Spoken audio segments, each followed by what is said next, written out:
James, welcome back. Hey Brandon, how are you doing? I'm doing really well. We're going to jump right into this. We gave everybody kind of a heads up with the last interview we did. We posted that independently earlier in the week. But can you just give us a general update on what's going on for Neuron? Yeah, sure. We've been really busy the last few months, and we've basically been getting the product to now where we're launched, we're live. So you can find us on explorer.neuron.world, where you'll have the everything map with all of the different services that are currently live. Now that's a little bit empty right now because we're literally just launched it. We've got the beta program, which we're actually starting shipping devices this week to people. So people will start receiving the devices. They will now start appearing on that map, and you'll see the sort of activity of devices. You'll see transactions happening, and then those devices will become available to third-party software. So we've got a free software that people can go and check it out and see it actually working in real time. So that's at 4dsky.com. So you can log into 4dsky, create an account, and then that will literally be taking data from those sensors that are plugged in and displaying that in a 3D environment. So it's kind of quite cool. So that's really where we're at the moment. We've done a load of updates obviously to the SDK. So the Neuron SDK allows us to basically machines and humans to be able to interact with each other and provide services to one another directly, so peer to peer. We've heard a lot about DePin, and there's a lot of DePin networks out there. I kind of like to call some of them they're actually CPINs because they're quite centralized. And what Neuron does is it enables you to actually integrate the SDK into the device at the edge, and those devices can actually then transact device to device without having all of that data being sort of pulled into a central server, which is a way a lot of these DPINs are working. So what we're trying to do is to decentralize DPIN really is, and this is one of the big steps that we need to do that. Yeah, I mean, the real point is that decentralization. So you talked about that beta. I've been talking about it recently, but I want to get into some more details. Can you talk about that onboarding process? Run us through what it looks like for your potential testers. Yeah, sure. So when someone wants to get involved, they need to go out and order a device. And at the moment, we've got one device available. We started off with aviation as our first use case. We'll be diving into other use cases in the future, whether that's physical resource, digital resource, or human resource networks. But for now, we're focusing on this aviation use case. And so you can come through our beta program, which we've got around about 60 participants coming through that at the moment. We have a wait list to be able to get hold of devices. So if you're interested in getting hold of one, then you can put your name on the wait list and we'll try and go and get you in as soon as we can. But when you receive your device, you then need to connect it into the network. You need to enable it so it can transact directly with other third-party software. And so what you do is you need to go in and register an account. So you can do that at explorer.neuron.world. You log in, create your account, set up all your device details. So you can give it a name and a few other parameters you can set through that journey.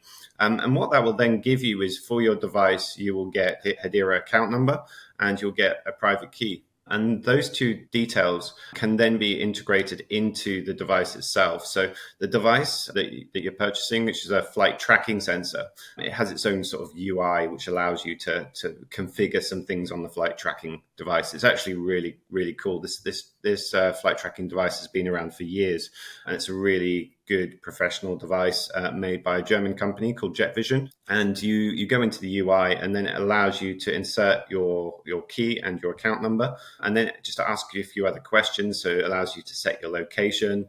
And then what that does is it integrates and downloads all of the relevant software into the device, all automatically. So whenever a new update comes, it's automatically updating itself as it goes. Once you've got that software in there, it'll tell you when it's completed and give you a signal for liftoff. You can now see it in the Explorer. So you can go back to the Explorer and if you look on the map, it might take 30 seconds or so to appear, but that will then appear in the Explorer as a node in the everything map. And now that's live. Any third-party software can now transact with your device and can basically buy your data. And if you want to check that actually working, go into 4D Sky, which is the first customer of the network. 40 Sky you can create an account again in 40 Sky, log in, and you can then go to the particular location where your device is, and you can actually see planes flying. You can see the data that's being collected by your device, and that's coming straight from your device to that software application. So any other third-party software could be able to do exactly the same. So, who are your perfect beta testers? What do they look like in terms of familiarity with Hedera, with some of these technical pieces as far as the hardware and locations and things along those lines? Sure. So for the first 60 people, we've asked for people with like quite a lot of technical knowledge. That's not because you need any technical knowledge, really. That's more because we want, we're going through a beta, and if there's problems, it's really kind of like an insurance policy for us. We've actually got a remote support function built into the device. So you can enable that. If you have a problem, you can get in contact with us. We can hop on a call. You can enable it. And then we can actually, it works over something called VPN, which some of you might be familiar with. But that's off by default. But you can enable it for remote support. So we can provide that to people who may be not so technically advanced. But for that first 60, we've asked for them to be sort of technically able, because it just helps to speed up the process. We can get some really good feedback from them. And they'll be helping us to sort of shape the direction which this product and infrastructure goes. But in terms of beyond that, really, we're currently discussing and arranging with the manufacturer that we won't actually deal with any hardware ourselves anymore. We've done this for the beta, but you'll be able to go straight to the manufacturer and buy directly from them. It will be Neuron enabled, and it will have everything you need right out the box. So by doing that, really, what we want to do is decentralize every part of this process. We don't really want to be like the owners of this device, and you have to come to us for a device. Really, any third-party manufacturer could do exactly the same as what JetVision have done and integrate their own devices into the network. So we don't want to be that kind of that person who's like arbitrating who can get involved and who can't. It's really a case of, well, if you want to get involved, then that's on you. We can get in contact. We can help you if you like, but really, it's a case of it's a community-based project. Sure, absolutely. So it's great to hear that you have a customer in 4D Sky. We've heard that Neuron is working with some other impressive entities. How's everything progressing on gaining Neuron customers and other partners? Yeah, sure. So we've been working we kind of did things a little bit back to front, I guess, compared to some sort of networks and some approaches people take. We wanted to go and ensure that we've seen this with some other DePin networks where they've gone out and they've put out lots and lots of devices out there, and then realized actually there's not much traction for that service. We wanted to do things a bit differently and kind of check to make sure that there was actually customers for this before we start scaling to, millions of devices. So we spent a long time doing that. We went out, we've done trial after trial, we've done testing, blood, sweat, and tears has gone into this. And we're now integrated with a number of unmanned traffic management systems, also integrating with some big parties. So we're part of a forum, which is the National Air Traffic Service, along with some big players in drone delivery, some of which you may know, and one of which I believe is related to one of the governing council members. So there's some really big players in this group and this forum, and we're helping to advise and offer our input into those groups. As to how this system comes together. We've got a big demo actually coming at the end of June. So we're literally just a matter of weeks away from that. So we're very busy, as you can imagine, right now, but there's going to be about 100 different executives there. There's going to be live drone flights. There's going to be planes flying, like real aircraft with people sitting inside of them, flying towards drones in the direction of drones. And there's going to be our tracking sensors tracking all of that happening and feeding that into all the traffic management system. So this isn't just like talk anymore. This is happening real time, and things are live and working. We still have a few hurdles to get over with the regulator, but we're in a sandbox with them. They're assisting us, they're guiding us at the moment. So we're just ticking off those checklists at the moment.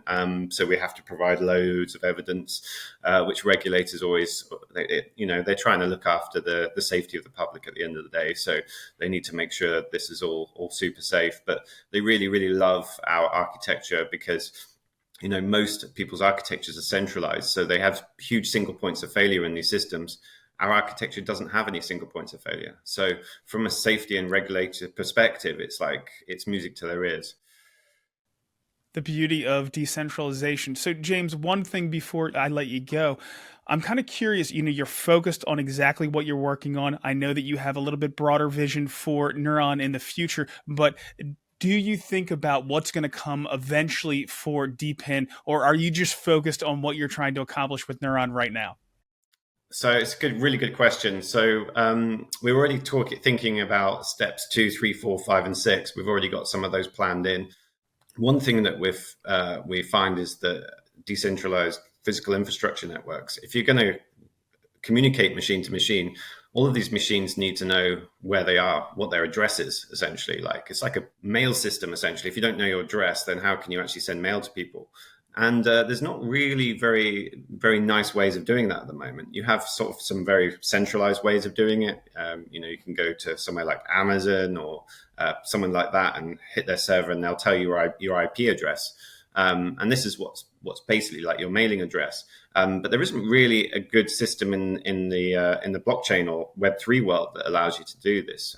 We've tried a few things out. Some of those things that people say work aren't working exactly how you want them to. So I think there could be an opportunity there to actually build up a very large number of nodes very, very quickly for like some IP lookup service, which would be classed as a digital resource service. So there's all sorts of stuff happening. What we're trying to do is to find a low-hanging fruit that we can use to build some of those early IT building blocks for DePin, IP lookup, video streaming, weather sensing, GNSS networks. There's a load of things in this pipeline at the moment. We're going step by step, but the first one I talk about, IP lookup. Neuron already is using this, that we need that service for the aviation service. So you end up with services on Neuron requiring services from Neuron. So you end up with this like layering effect of services being utilized. And that's what's really going to drive the sort of avalanche and the snowballing effect of the network, I feel.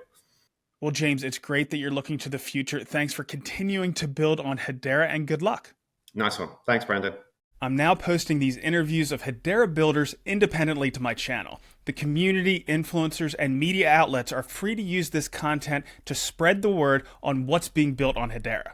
Once they're all uploaded, you'll be able to go to my channel and search for whatever topic or team you're interested in to find more information. Or you'll be able to get the most recent Hedera news by watching the latest HBAR Weekly Update. So check them out.